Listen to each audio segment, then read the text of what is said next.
This channel does not promote any violent, harmful or illegal activities. এই মুহূর্তে রাজ্যের খুবই একটি গুরুত্বপূর্ণ আপডেট। 1300 কোটি টাকা এই মুহূর্তে বরাদ্দ করা হলো।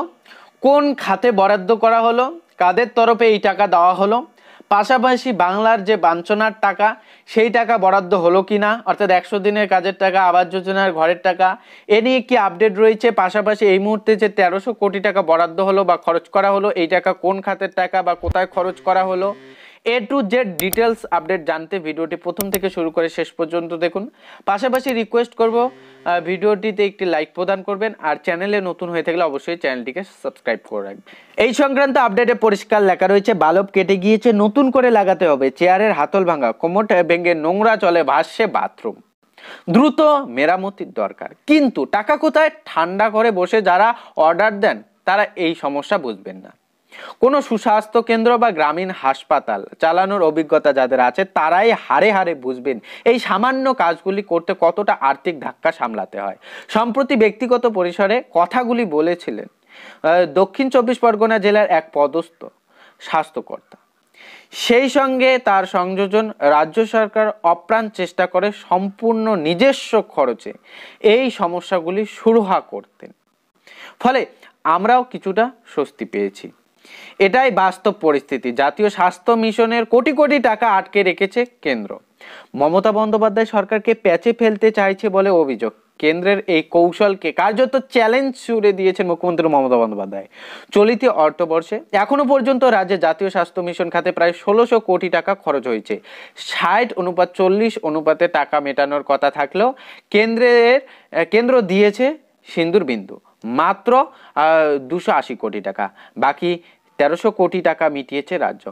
অর্থাৎ কেন্দ্রের যে টাকা মেটানোর কথা তা নিজেদের কোষাগার থেকে দিয়ে 11 কোটি মানুষের বাংলার স্বাস্থ্য পরিষেবা সচল রাখছে মমতা। 1600 কোটি টাকার মধ্যে কেন্দ্র ও রাজ্যের দেওয়ার কথা ছিল যথাক্রমে 960 কোটি টাকা কেন্দ্র এবং 640 কোটি টাকা রাজ্যের।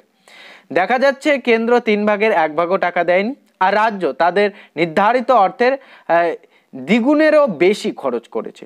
সূত্রের খবর 2011 থেকে 2024 এই 13 বছরে মুখ্যমন্ত্রীকে বারবার রাজনৈতিকভাবে ডিভিডেন্ড দিয়েছে স্বাস্থ্য দপ্তরের অজস্র উন্নয়নমূলক কাজ। ন্যায্য মূল্যের ঔষধের দোকানে ফ্রি অসুস্থ শিশুদের চিকিৎসায় নিকু ও পিকু তৈরি, স্বাস্থ্য শিক্ষা উন্নতিতে একের পর এক মেডিকেল কলেজ তৈরি, স্বাস্থ্যসাথী কার্ড সহ অন্যান্য অসংখ্য উদ্যোগ রয়েছে এই তালিকায়।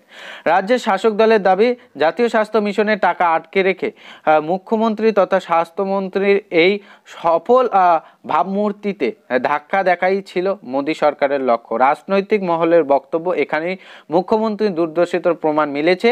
তিনি জাতীয় স্বাস্থ্য মিশনে গুরুত্বপূর্ণ অনুধাবন করে রাজ্যের কোষাগার থেকে যতটা সম্ভব অর্থের যোগান দিয়ে গিয়েছে। ফলে এখন তিনি এবং তার দল কেন্দ্রের বাঞ্ছনা ও রাজ্য সরকারের জনমুখী মানসিকতা নিয়ে একযোগে প্রচার চালাতে পারছে।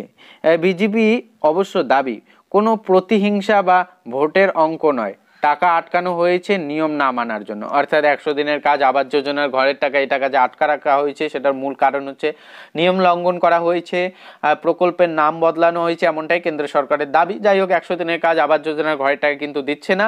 পাশাপাশি স্বাস্থ্য খাতের যে টাকা সেটা কিন্তু প্রায় দেওয়ার কথা ছিল 1600 কোটি টাকা, এর মধ্যে 960 কোটি টাকা কেন্দ্রের এবং 640 কোটি টাকা রাজ্যের।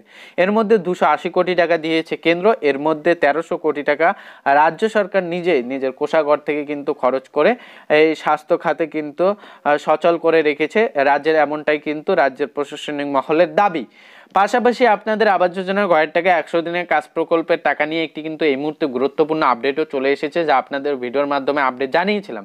সেই আপডেটটি যদি আপনি না দেখে থাকেন, এই ভিডিওর ডেসক্রিপশন বক্স অথবা এই ভিডিওর শেষে যে ভিডিওটি আসবে সেখান থেকে দেখে নিতে পারেন। আপডেটে পরিষ্কার লেখা হয়েছে আবাস যোজনার ঘরের টাকা এবং 100 দিনের কাজ প্রকল্পের টাকা দেওয়ার জন্য কিন্তু 2জন আধিকারিক নিয়োগ করা হয়েছে, এমনটাই কিন্তু কেন্দ্রমন্ত্রীর তরফে জানানো হয়েছে। তো এই নিয়ে কি আপডেট রয়েছে ডিটেলসে সেই ভিডিও থেকে দেখে নিন। পাশাপাশি রিকোয়েস্ট করব ভিডিওটিতে একটি লাইক প্রদান করে দিবেন, অন্যকে ভিডিওটি শেয়ার দিবেন, চ্যানেলে নতুন হয়ে থাকলে সাবস্ক্রাইব করে রাখবেন।